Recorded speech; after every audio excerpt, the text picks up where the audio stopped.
அப்பொழுது அதில் ஒரு சாட்சி என்னால் மறக்க முடியாதது. ஒரு சகோதரி வந்தார்கள். அவங்க டீச்சராக பணி செய்கிறார்கள். அவளுக்கு 45 வயது. டீச்சராய் பணி செய்து கணவர் பிள்ளைகளோடு வாழுகிறார்கள். அவங்க சொன்ன சாட்சி தான் எல்லாரையும் அதிர பண்ணினது. என்னவென்றால், அவள் பிறக்கும் பொழுதே ஒரு கண்ணிலே பார்வை கிடையாது. Born blind. ஒரு கண்ணில் தான் பார்வை, ஒரு கண்ணில் பார்வை கிடையாது. குழந்தை வளர ஆரம்பித்த போது மாற்றத்தை பார்த்த பெற்றோர் டாக்டரிடத்தில் கொண்டு போனார்கள். கண்ணை பரிசோதித்து பார்த்துவிட்டு ஒரு கண்ணில் பார்வையே இல்லை, ஒரு கண்ணில் தான் பார்வை இருக்கிறது. பெற்றோர் எவ்வளோ டாக்டரிடத்தில் கொண்டு போனார்கள். டாக்டர் சொன்னாங்க, இது இடையிலே ஒரு பாதிப்பு வந்திருந்தால் சரிப்படுத்த முடியும். இது பிறவி குறைபாடு. பிறவிலேயே அந்த கண்ணில் பார்வை இல்லை, ஒன்றுமே செய்ய முடியாது. ஒரு கண்ணில் பார்வை இருக்குல்ல, அதில் பிள்ளை பிழைத்து கொள்ளும் என்று ஆறுதல் படுத்தி அனுப்பிட்டாங்க. அந்த ஒரு கண்ணோட வாழ்ந்து படித்து அவங்க பட்டம் பெற்று டீச்சர் ட்ரைனிங்லாம் முடித்து திருமணமாகி பிள்ளைகள் இருக்கிறாங்க, டீச்சராக வேலை செய்கிறாங்க. அவங்க நினச்சிட்டாங்க, இது பிறவிலே எனக்கு இந்த பாதிப்பு, இத்தனை வருட காலம் அப்படியே வாழ்ந்து பழகி வந்து விட்டார்கள்.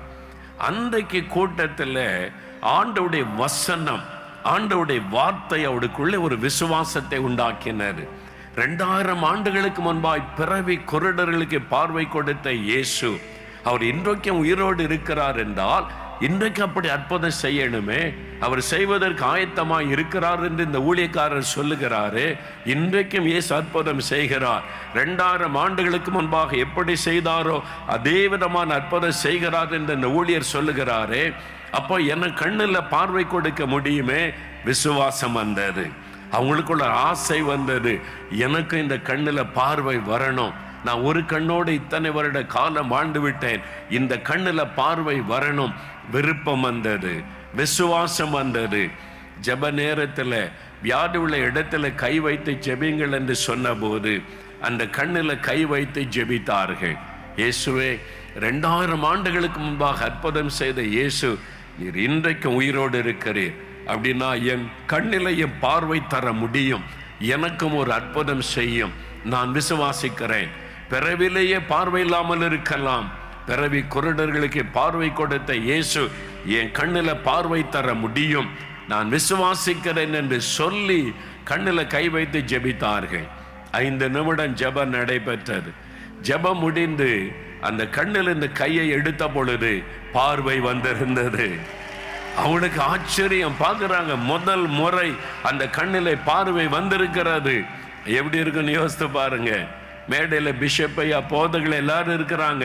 எல்லாருக்கும் தெரிந்த ஒரு நபர் வந்து மேடையில் ஆச்சரியமாக சொல்லுகிறார்கள், இப்போ எனக்கு 2 கண்ணிலே பார்வை இருக்கிறது, ஒரு அற்புதம் நடந்திருக்கிறது. இயற்கைக்கு மேற்பட்ட ஒரு காரியம், அதுதான் அற்புதம். இயேசுவால் அதை செய்ய முடியும். இன்றைக்கு இந்த நாளில் நீங்கள் எந்தப்பட்ட வியாதியில பாதிக்கப்பட்டிருந்தாலும், நாள்பட்ட வியாதியினாலே பாதிக்கப்பட்டிருந்தாலும், சரீரத்தில் வேதனையோடு இந்த இடத்தில் வந்திருந்தாலும், அவர் சொல்லுகிறார், நீ சுகமாக வேண்டும் என்று விரும்புகிறாயா மகனே, மகளே, நீ சுகமாக வேண்டும் என்று விரும்புகிறாயா? என் ஆண்டவர் உங்களை பார்த்து கேட்கிறார், உங்களுடைய பதிலை எதிர்பார்க்கிறார். நீங்க விரும்பினால், விசுவாசித்தால் இன்றைக்கு இந்த இடத்தில் அற்புதம் நடக்கும். நீங்கள் இருக்கிற இடத்தில் இயேசு உங்களை தொடுவார். நீங்கள் இருக்கிற இடத்தில் உங்களுக்கு அற்புத சுகம் உண்டாகும். 38 வருஷம் நெடுநாள்